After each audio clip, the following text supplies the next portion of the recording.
چاہیے. اللہ کے رسول صلی اللہ علیہ وسلم نے ایک چھوٹی سی بات کہی، لا تحزن ان اللہ معنا، غم نہ کرو بے شک اللہ ہمارے ساتھ. جیسے اللہ سبحانہ تعالیٰ نے فرمایا الا بذکر اللہ تطمئن القلوب، سن لو اللہ کی یاد میں دلوں کا اطمینان ہے. کیا کیفیت ہے جس وقت آپ اللہ کو یاد کرتے ہیں. اور نوح علیہ السلام نے اپنے رب سے بات کی تھی، جس وقت نوح علیہ السلام نے دیکھا اب کوئی ایمان لانے والا نہیں، تو انہوں نے کہا ربی انی مغلوب فانتصر، اے میرے رب میں مغلوب ہو گیا، یہ سارے غالب آ گئے، آپ میری مدد فرمائیے. استاذہ کتنی انسان کی زندگی اگر رب سے متعلق ہو تو فرق ہوتی ہے، اور اس چیز کی لذت وہ مومن اپنی زندگی میں تو ایکسپیرینس کرتا ہے. ابھی جو میں ذکر کر رہی تھی تو میں یہ آپ بات سمجھا رہی تھی تو میرے ذہن میں دو نقشے، بہت سارے ایسے لوگوں کی وفات آئی کہ جس میں جب کوئی جاتا ہے نا تو ایسے کوئی پیارا، کسی کی والدہ چلی گئیں، کسی کے والد چلے گئے، کسی کے شوہر چلے گئے، کسی کے بہن بھائی چلے جائیں، کچھ بھی، تو سم ٹائم ایسے آہوزاری ہو رہی ہوتی ہے کہ لگتا ہے کہ بس اس شخص سے تعلق تھا اور پتہ نہیں کیا چھوٹ گیا. اور پرسوں جب ہم رات کو تعزیت کے لیے، جو خاتون 34 ایئرز ان کی ایج تھی، ان کی ڈیتھ ہوئی تو ان کی سب سے بڑی بیٹی 13 سال کی ہے. میں نے جو اس کی آنکھوں میں اطمینان دیکھا اور اللہ تعالیٰ سے تعلق دیکھا، اتنا حیرت انگیز تھا. اور جو صبر اس کے چہرے پہ تھا، بڑے بڑے غم کے موقع پہ ایسا صبر نہیں کر پاتے. یعنی ظاہری بات ہے دکھ ماں کا جانا اور 13 سال کی بچی اس کے لیے. لیکن جب استاذہ نے اس سے یہ سوال پوچھا نا کہ بیٹا اپنی والدہ کی کوئی اچھی بات بتاؤ، اتنی طمانت کے ساتھ اس نے جواب دیا کہ میری والدہ بہت اچھی انسان تھی، بہت اچھی مسلمان تھی. اور میں کہتی ہوں کہ جب اس کا تعلق والدہ کے ساتھ اپنے رب سے بھی تھا، جب رب سے کسی کا تعلق ہوتا ہے نا تو خوشی اور غمی پہ اس کا رویہ ہی فرق ہوتا ہے. اور جب انسان کا تعلق بس انسانوں سے ہوتا ہے تو ایسی آہ مچی ہوتی ہے. فیضہ ابھی جسے آپ بات کر رہے ہو نا،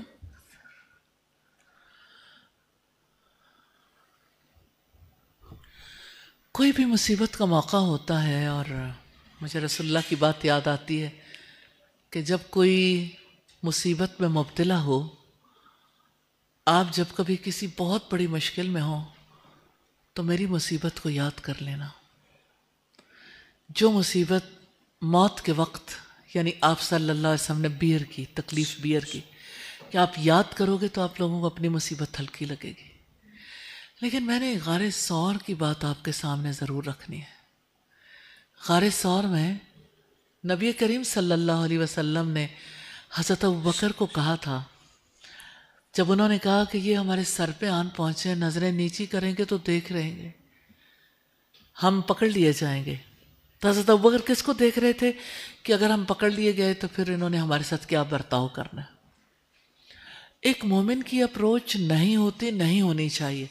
اللہ کے رسول صلی اللہ علیہ وسلم نے ایک چھوٹی سی بات کہی، لا تحزن ان اللہ معنا، غم نہ کرو بے شک اللہ ہمارے ساتھ.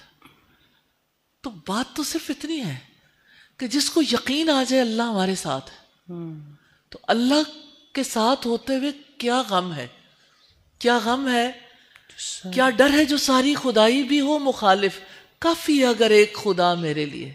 سبحان اللہ، کہ اللہ سبحانہ تعالیٰ کے بارے میں اگر کسی کے دل کو یقین آتا ہے وہ میرے لیے کافی ہے. الیس اللہ بکاف عبدہ، کیا اللہ اپنے بندے کے لیے کافی نہیں ہے؟ تو جب اللہ کافی ہے، جب دل کو یقین ہے، تو پھر کوئی حالات انسان کو متاثر نہیں کر سکتے. پھر بڑے سے بڑے طوفان سے انسان گزر جاتا ہے. تو جو big bird of the storm ہے نا، اسٹارم تو زندگی میں آتے رہتے ہیں، تو جو بگ برڈ ہے وہ ہمیشہ اس اسٹارم کی فضا سے، سوچوں سے، ارد گرد کی ہونے والی باتوں سے، حالات و واقعات سے اپنے آپ کو اوپر اٹھا لیتا ہے. آپ دیکھیں، آپ نے جن لوگوں نے باہر ٹریول کیا انہوں نے دیکھا کہ جب کبھی موسمی حالات غیر متوقع ہو جاتے ہیں تو نارملی جہاز کا کپتان اس کو اڑا کے اوپر کی طرف لے جاتا، اس اسٹارم سے باہر چلے جاؤ. تو اسی طرح سے یہ جو وسوسوں کا طوفان ہے نا، جو شیطان کی طرف سے آتا ہے، اس طوفان سے باہر نکل جائیں. جب آپ اس طوفان سے ابو ہو جاتے ہیں تو سکون ہے، پھر کچھ بھی نہیں. پھر کوئی مشکل نہیں. جزاک اللہ خیر. جی آپ کا سوال. السلام علیکم. وعلیکم السلام. آپ نے جیسے کہا کہ اور ویسے بھی کہ ہمیں ہدایت ہم جتنی اللہ تعالیٰ سے طلب کرتے ہیں اللہ تعالیٰ ہمیں پھر ہی ہدایت دیتے ہیں, ہمیں دعا کرنی چاہیے ہدایت کے اپنے لیے. لیکن قرآن میں آتا ہے اللہ تعالیٰ جسے چاہتے ہیں صرف اسے ہدایت دیتے ہیں. تو پھر جیسے کہ ایک انسان ہے پوری زندگی اس نے سنسیئرٹی کے ساتھ اللہ تعالیٰ کی عبادت کی اور اپنے آپ کو برے کاموں سے روکے رکھا اور صبر کیا, اور پھر وہ اینڈ ٹائم پہ وہ کسی گناہ کی وجہ سے وہ جنت سے محروم ہو جاتا ہے. اور ایک طرف ہے کہ ایک انسان تھا اس نے 100 قتل کیے اور پھر بھی اس نے ابھی کوئی نیک عمل نہیں کیا تھا, پھر بھی اللہ تعالیٰ نے اسے جنت میں بھیج دیا. تو پھر اس میں ہدایت کا مطلب کہ پھر کیسے ہوگا؟ اچھا یہ بہت ساری چیزیں اکٹھی ہو گئی نا. اسٹارم آ گیا, طوفان سا خیالات کا. خیر ہے کوئی بات نہیں, ایسا ہوتا رہتا ہے کیونکہ انسان خود تھوڑی یہ طوفان لے کے آتا ہے, وہ جو دشمن ہے اس نے یہ طوفان کھڑا کرنا ہی ہے. میں ایک واقعہ آپ کے سامنے رکھتی ہوں. نبی کریم صلی اللہ علیہ وسلم اپنے چچا ابو طالب کے پاس بیٹھے تھے, ان کی ڈیتھ کا ٹائم تھا. چچا سے بہت محبت تھی, چچا نے ساتھ بہت دیا تھا. آپ صلی اللہ علیہ وسلم اپنے چچا سے کہہ رہے تھے ایک بار لا الہ الا اللہ کہتے میں اللہ تعالیٰ سے آپ کی سفارش کروں گا. چچا کا دل نرم پڑا ہوا تھا لیکن ساتھ مکہ کے سردار بیٹھے تھے, تو کہنے لگے ابو طالب اپنے ماں باپ کا دین چھوڑ دو گے, باپ دادا کا دین چھوڑو گے؟ اب کنفیوژن میں آ گئے کہ اگر میں اپنے باپ دادا کا دین چھوڑ دوں تو ظاہر ہے کہ میں دنیا سے چلا جاؤں گا, لیکن لوگ مجھ پہ لعنت ملامت کرتے رہیں گے. بھتیجے کی بات سچی لگتی ہے, رد کیسے کروں؟ رسول اللہ بار بار ایک تعلق کی وجہ سے بار بار کہتے تھے چچا ایک بار کلمہ پڑھ دیں, ایک بار یہ الفاظ کہہ دیں, میں اللہ سے سفارش کروں گا. جب وفات ہوئی تو اس موقع پر ابو طالب نے کہا علی دین عبد المطلب, میں عبد المطلب کے دین پہ جا رہا ہوں. رسول اللہ کو بے حد غم تھا. اللہ سبحانہ تعالیٰ اس وقت بھی دیکھ رہے تھے جب رسول اللہ انہیں کنونس کر رہے تھے. آپ کے دل کی کیفیت اللہ تعالیٰ سے چھپی بھی نہیں تھی, ابو طالب کی کیفیت بھی چھپی بھی نہیں تھی. اس کے بعد اللہ سبحانہ تعالیٰ نے یہ آیت نازل کی انک لا تہدی من احببت, تم اس کو ہدایت نہیں دے سکتے جس کو تم پسند کرتے ہو, وَلَكِنَّ اللَّهَ يَهْدِي مَن يَشَاءُ, لیکن اللہ جسے چاہتا ہے ہدایت دیتا ہے. اب یہ جو ہم کہتے ہیں نا من یشاء کہ اللہ تعالیٰ جسے چاہتا ہے, تو انسان کی چاہت ہے آرڈنری چیز, اور اللہ سبحانہ تعالیٰ کی چاہت کے پیچھے کیا؟ اس کا علم, ازلی علم, اس کی حکمت. وہ ماضی کو بھی جانتا ہے, مستقبل کو بھی جانتا ہے, اور یہ اس کے ڈیسیژن ہے, اس کی حکمت. دیکھیے کہ وہ جو فیصلہ کرتا ہے عدل پر مبنی ہوتا ہے. تو اللہ سبحانہ تعالیٰ نے کیا ابو طالب کے ساتھ عدل نہیں کیا؟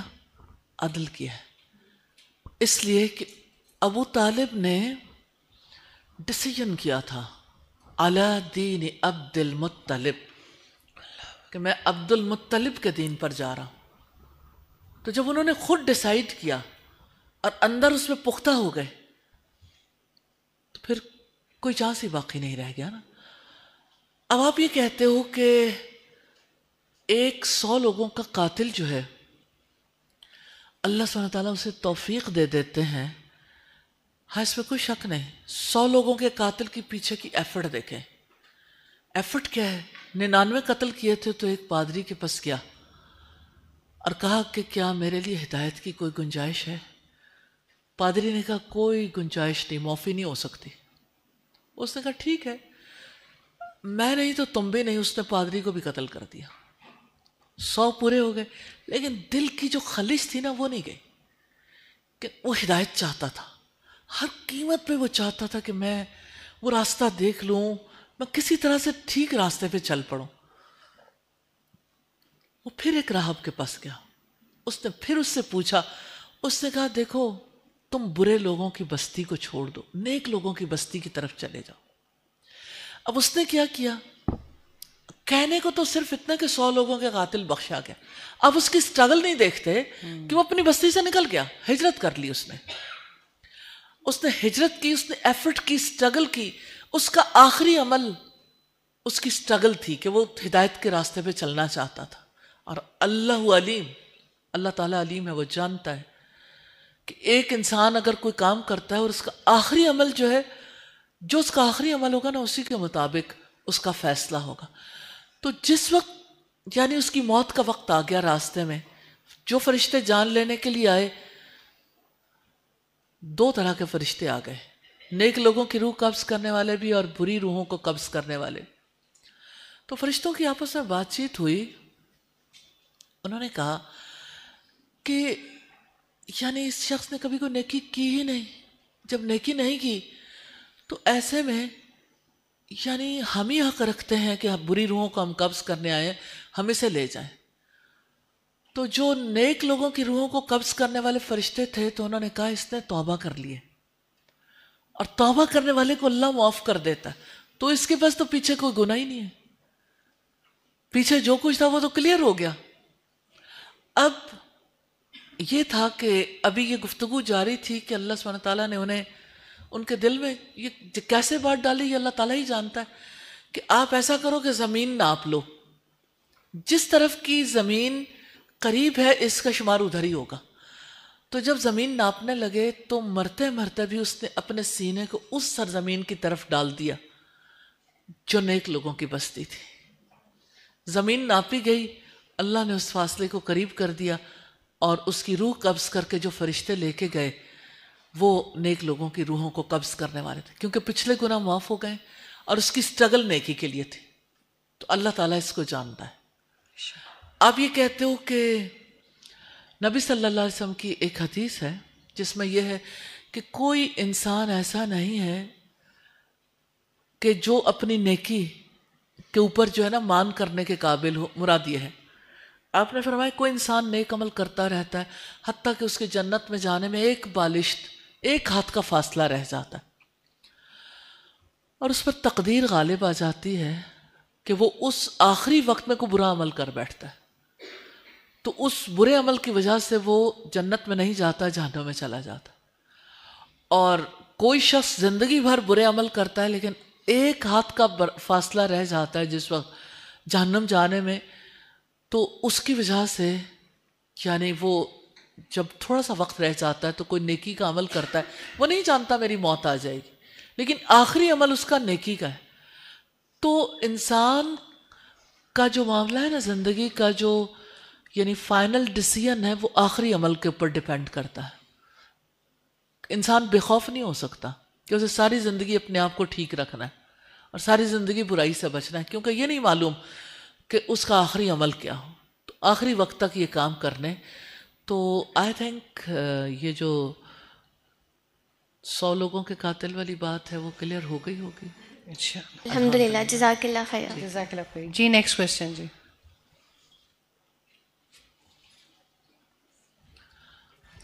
السلام علیکم۔ وعلیکم السلام۔ استاذہ، میرا یہ کویشچن ہے کہ ہم جب نماز پڑھتے ہیں، اگر میں اپنی بات کروں تو کبھی کبھی ایسے ہوتا ہے کنسنٹریشن سے نماز پڑھ رہے ہوتے ہیں کہ ہمارے مائنڈ میں اور کچھ نہیں ہوتا ہے، ارد گرد کا کچھ بھی، لیکن پھر بھی ایک ایسا ہوتا ہے جیسے آپ کہتی ہیں کہ نماز ملاقات ہے، تو وہ ایک ملاقات، وہ ایک میٹنگ، وہ والی فیلنگ نہیں آ رہی ہوتی، تو اس کے لیے کیا کریں؟ جب تیسری وحی نازل ہوئی نبی کریم صلی اللہ علیہ وسلم پر، اللہ سبحانہ تعالیٰ نے فرمایا یا ایھا المزمل، اے اوڑھنے لپیٹنے والے، قم اللیل الا قلیلا، رات کو کھڑے رہا کرو مگر تھوڑی دیر، نصفہ او انقص منہ او زد علیہ ورتل القرآن ترتیلا، آدھی رات کر لو یا آدھی رات سے کچھ کم یا کچھ زیادہ، اور قرآن کو خوب ٹھہر ٹھہر کر پڑھو۔ اور اس کی ریزن بتائی، ان لک فی النہار سبحا طویلا، دن میں تمہارے لیے لمبی چوڑی مصروفیات، اس وقت تو اتنی توجہ نہیں ہو سکتی۔ ان ناشیۃ اللیل ہی اشد وطئا واقوم قیلا، لیکن رات کا جاگنا جو ہے وہ نفس کو کچلنے کے لیے اور بات کی مضبوطی کے لیے بہت یعنی کارگر ہے. تو ایسا نہیں ہو سکتا کہ ساری نمازیں انسان کی ایک جیسی ہوں. حالات و واقعات اسی طرح بدلتے ہیں جیسے دل کی دھڑکن بدلتی. ECG رپورٹ کو آپ نے دیکھا, کبھی اوپر کبھی نیچے, اوپر نیچے اوپر نیچے.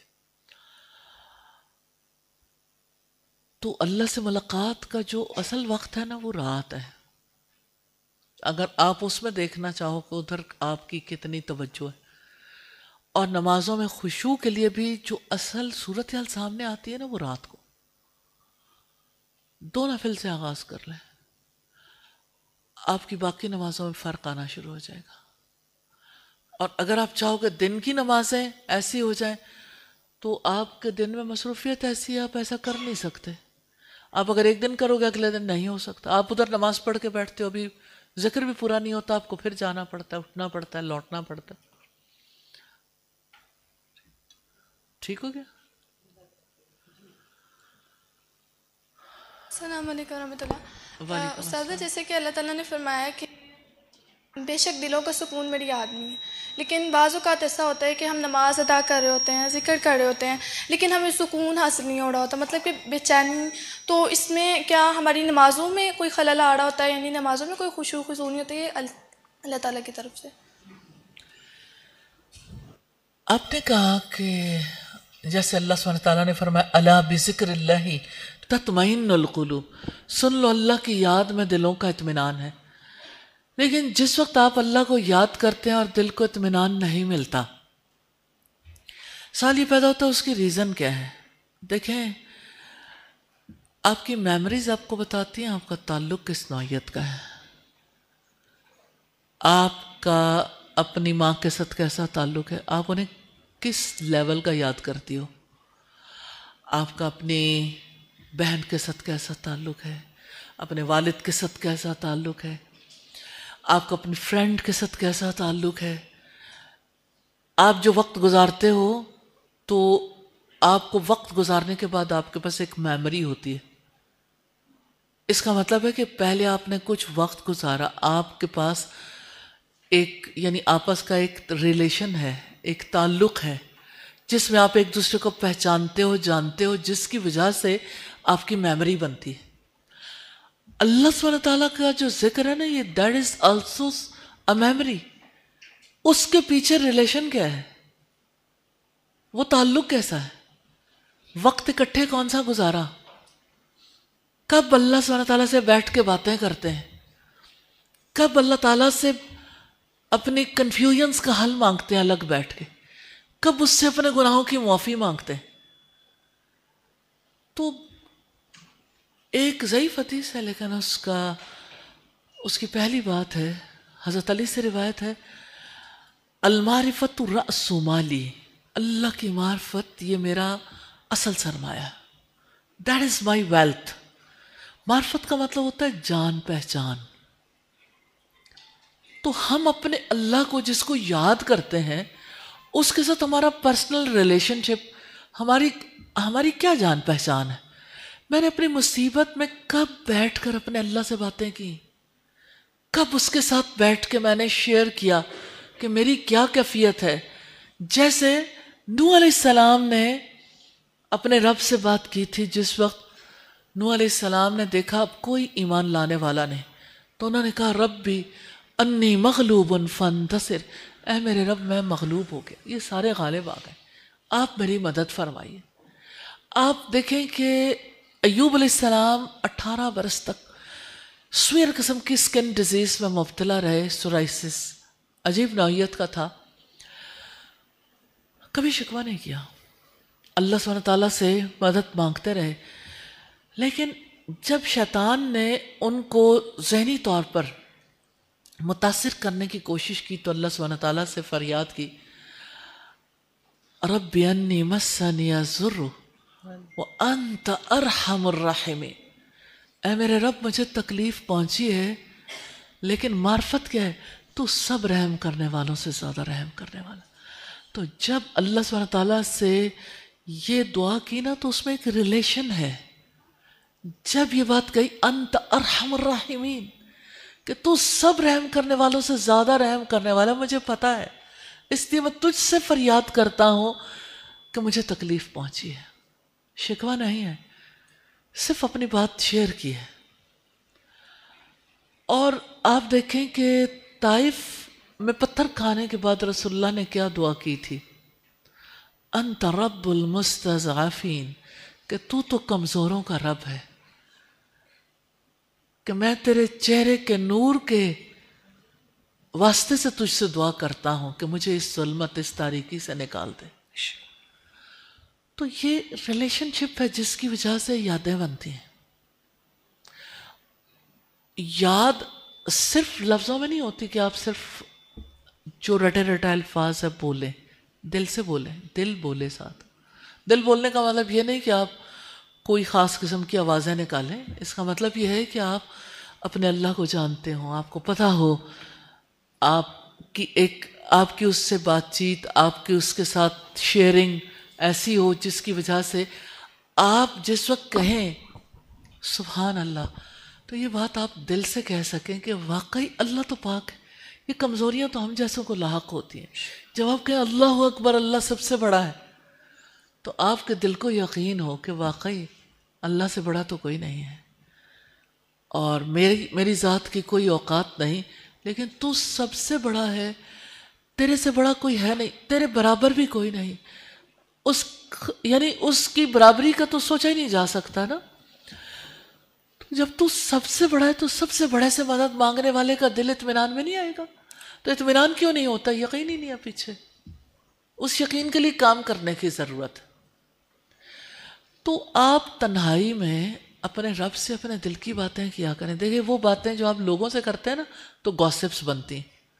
کسی سے ہرٹ ہوئے، کسی سے کوئی تکلیف پہنچی، تو جب آپ اللہ تعالیٰ سے کہتے ہیں تو اللہ تعالیٰ سے کہنے والا اس کے دل کو سکون ملتا ہے کہ یا اللہ تو مجھے سیدھے راستے پہ چلائے رکھنا، اس بارے میں میرے دل کو بدگمان ہونے سے بچا لینا. یا اللہ میں اس طرح کی سوچیں نہیں رکھنا چاہتی، تو میرے دل کو شفاف رکھنے میں میری مدد فرما دے، مجھے معاف کرنے کی توفیق دے دے. تو انسان جہاں ہارتا ہے وہاں مدد مانگتا ہے. تو وہاں یہ نا دریا کے دونوں کناروں کی طرح جو آپس میں کبھی بھی نہیں ملتے.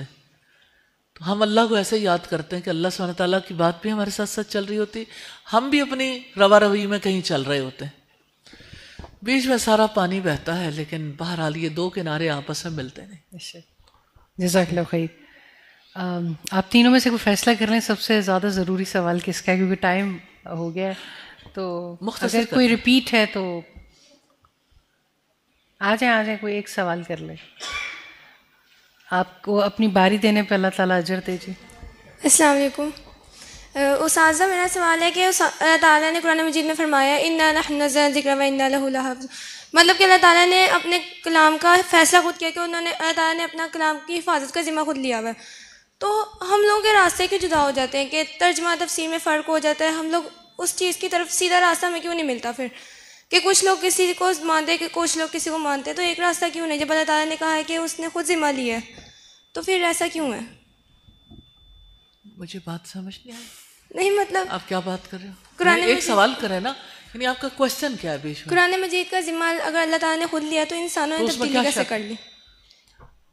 اللہ سبحانہ تعالیٰ نے حفاظت کا ذمہ لیا نا، تو قرآن مجید کا کوئی لفظ، کوئی حرف، کوئی شوشہ اس میں کوئی خطا نہیں ہے. اب اگلی بات کریں.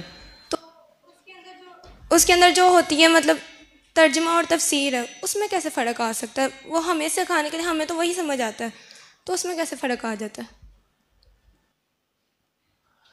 یعنی اس کی حفاظت سے کیا تعلق ہے کہ مطلب بات ہم تک وہی کیوں نہیں پہنچتی جو اللہ تعالیٰ نے فرمائی ہے قرآن میں؟ شیطان موجود ہے، بہکاتے رہتے ہیں انسانوں کو. انسانی سوچ کا جہاں دخل ہوگا وہاں ہو جاتا ہے ایسا کہ اس میں آپ کہتے ترجمے پہ کیسے فرق آ جاتا ہے. انڈرسٹینڈنگ کا فرق ہے لوگوں کی. کہیں فرق آ جاتا ہے کہ لوگوں نے جس طرح اپنے طور پر کھوج لگائی، اس کا ٹرانسلیشن کیا. جیسے جارج سیل ہے جس نے انگلش کا ٹرانسلیشن کیا قرآن مجید کا، تو اس نے جب قرآن مجید میں یہ لفظ ہے نا کہ یعنی آپ 6 یا 7واں رکوع ہے جس میں کہ کسی شہر میں چلے جاؤ تو مصر کا لفظ استعمال ہو، تو اس نے کہا اس سے مراد ایجپٹ ہے، حالانکہ اس سے مراد ایجپٹ نہیں ہے. تو یہ اس کی انڈرسٹینڈنگ میں کمی تھی جس کی وجہ سے اس نے اس کا ترجمہ ٹھیک نہیں کیا. تو سم ٹائمز انسان کا علم اتنا نہیں ہوتا, یہ اتنا فہم نہیں ہوتا, جس کی وجہ سے کوئی کمی بیشی ہوتی ہے. آپ کہتے ہو ترجمہ الگ تفسیر الگ کیوں ہے, سیدھا راستہ کیوں نہیں ملتا؟ بھائی ترجمہ اس لیے کہ اللہ کی بات سمجھ آئے, تفسیر اس لیے ہے کہ اس کی مزید کلیئرٹی ہو جائے. اس میں دونوں یہ تین چیزیں آپ کے ذہن میں آئیں کیسے, یہ ذرا مجھے بتاؤ. یعنی کوئی پیچھے کہانی ہوگی نا. نہیں, قرآن پڑھتے ہیں, مطلب وہ کہتے ہیں سنیوں کی الگ ہے, وہابیوں کی الگ ہے. مطلب یہ کیوں ہوتا ہے کہ اگر اللہ تعالیٰ کے پاس اچھا ڈفرینٹ اسکول آف تھاٹس, یہ ہے نا ڈفرینس آف اوپینین کیوں ہے. میں ایک سادہ سی بات آپ کے سامنے رکھتی ہوں. رسول اللہ صلی اللہ علیہ وسلم نے فرمایا ترکت فیکم امرین, میں تم میں دو چیزیں چھوڑے جا رہا ہوں, اس کو مضبوطی سے پکڑو گے کبھی گمراہ نہیں ہوگے. دو چیزیں, کتاب اللہ و سنتی, اللہ کی کتاب اور میری سنت. تو جو بات اللہ کی کتاب میں ہے, جو رسول اللہ کی سنت میں ہے, وہاں کوئی اختلاف نہیں ہے. اختلاف اس کے بعد ہے. تو یہ اختلاف جو ہے یعنی یہ آپ کی سلیم فطرت ہے جس کی وجہ سے آپ کے اندر سے یہ بات ابھر رہی ہے کہ فرق نہیں ہونا چاہیے. ہاں نہیں ہونا چاہیے, اس لیے کہ کتاب اللہ اور رسول اللہ کی سنت کی بجائے کسی اور چیز کو پکڑا ہوا ہے. وہ جیسے حالی کہتا ہے نا, اماموں کا رتبہ نبی سے بڑھایا. تو جب اماموں کا رتبہ آپ انبیاء سے بڑھا دیں گے تو اختلافات تو آ ہی جائیں گے. تم ہو جائے گا کہ ہمیں ہدایت مل چکی ہے. تمہارا ایڈمیشن کراتے ہیں بیٹا انشاءاللہ, اور کسی ٹیچر کی ذمہ داری لگاتے ہیں, انشاءاللہ فرق پتہ چل جائے گا. قرآن مجید سے اور اللہ کے رسول کی سنت سے الحمدللہ تعلیم حاصل کرتے ہیں. السلام علیکم ورحمۃ اللہ وبرکاتہ. میرا سوال ہے سازا, جب اللہ تعالیٰ کسی کو اختیار دیتا ہے کہ وہ لوگوں کا فیصلہ کرے, ہم میں سے کوئی ایسا سلیکٹ ہوتا ہے بندہ, وہی سچویشن جب اپنے پہ آتی ہے تو اس کا فیصلہ صحیح کیوں نہیں ہو پاتا؟ وہ فیصلہ صحیح کیوں نہیں دے سکتا؟ آپ دوبارہ دہرائیں گے. جب انسان کو اللہ تعالیٰ کے حکم سے اختیارات ملتے ہیں لوگوں کا فیصلہ کرنے کے لیے, کوئی ایک پوزیشن پہ کھڑا ہوتا ہے انسان, وہی سچویشن جو اپنے گھر کے لیے یا اپنے بندوں کے لیے, اپنے پیاروں کے لیے آتی ہے, وہ صحیح فیصلہ نہیں کر پاتا. تو اس میں ہمارے ایمان میں کہاں کمزوری ہے؟ اللہ سبحانہ تعالیٰ کہتے ہیں اعدلوا هو اقرب للتقوی, عدل کرو وہ تقوی کے قریب ہے. انسان جب عدل کی زمین پہ کھڑے نہیں ہوتے نا, اپنے لیے کچھ اور دوسروں کے لیے کچھ اور, سٹینڈرڈ ایک فالو نہیں کرتے, تو ایسی چیزیں سامنے آتی ہیں. کیونکہ اللہ سبحانہ تعالیٰ کہتے ہیں وَلَا يَجْرِمَنَّكُمْ شَنَآنُ قَوْمٍ أَلَّا تَعْدِلُوا اعْدِلُوا هُوَ أَقْرَبُ لِلتَّقْوَى. کسی قوم کی دشمنی تمہیں اس کے لیے مجبور نہ کرے کہ تم عدل سے ہٹ جاؤ. عدل کرو, یہ تقوی کے قریب ہے. اپنے لیے پرائے کے لیے ایک برابر اصول. اللہ کے رسول صلی اللہ علیہ وسلم ہمارے لیے ہادی اور رہنما ہیں. آپ صلی اللہ علیہ وسلم کے سامنے اسامہ بن زید نے سفارش کی ایک ایسی عورت کے بارے میں جو ایلیٹ کلاس سے تعلق رکھتی تھی, اس نے چوری کی, نام اس کا فاطمہ تھا. تو آپ نے فرمایا اللہ کی حد کے بارے میں آپ میرے سے سفارش کرتے ہو؟ پھر آپ نے فرمایا اللہ کی قسم اگر فاطمہ بنت محمد بھی چوری کرتی, اگر فاطمہ بنت محمد بھی چوری کرتی تو میں اس کا بھی ہاتھ کاٹ ڈالتا. یہ دس از واٹ جسٹس از. کرنی چاہیے کہ ہمارا فیصلہ صحیح ہو پائے. ہمیں کیا چیز روکتی ہے اس وقت؟ کیا ڈر ہوتا ہے ہمارے دل میں کہ اگر ہم یہ فیصلہ کریں گے ہمارے سے یہ چھن جائے گا, یہ چھن جائے گا, اولاد ہماری مخالف ہو جائے گی. اگر مثال اپنی اولاد میں سے کوئی غلط کام کر بیٹھے تو ہم فیصلہ نہیں کر پاتے اس وقت, ہمیں بہت محبت آ جاتی اس وقت. دیٹ از فیئر آف ان نون ہے. اس کو کہتے ہیں کہ نامعلوم کا خوف آپ کے ذہن میں ہے کہ جانے یہ ہو جائے, اولاد کو یہ ہو جائے, آپ کے گھر والے خلاف نہ ہو جائے, آپ کا یہ فلاں نہ ہو جائے. اصل میں اللہ پر بلیف نہیں ہے. اور جب انسان اللہ کی رسی کو چھوڑتا ہے نا تو پھر حالات و واقعات ہر چیز بڑی ہو جاتی ہے, اللہ سبحانہ تعالیٰ چھوٹے ہو جاتے ہیں. نعوذ باللہ. کرنی چاہیے اس وقت اللہ ربی لا اشرک بہ شیئا, کہ اللہ ہی میرا رب ہے, میں اس کے ساتھ کسی کو شریک نہیں ٹھہراتی. اور اللہ سے دعا کرنی چاہیے کہ یا اللہ مجھے صدق پر استقامت عطا فرما آمین. کہ مجھے صحیح فیصلے کرنے کی توفیق عطا آمین فرما. آمین. بہت شکریہ. جزاک اللہ خیر. نماز کا وقت ہو گیا. آپ کے بیٹا سوال ہم استاذ سے الگ کروا دیں گے انشاءاللہ. السلام علیکم ورحمۃ اللہ وبرکاتہ. سبحانک اللہم وبحمدک نشہد ان لا الہ الا انت نستغفرک ونتوب الیک.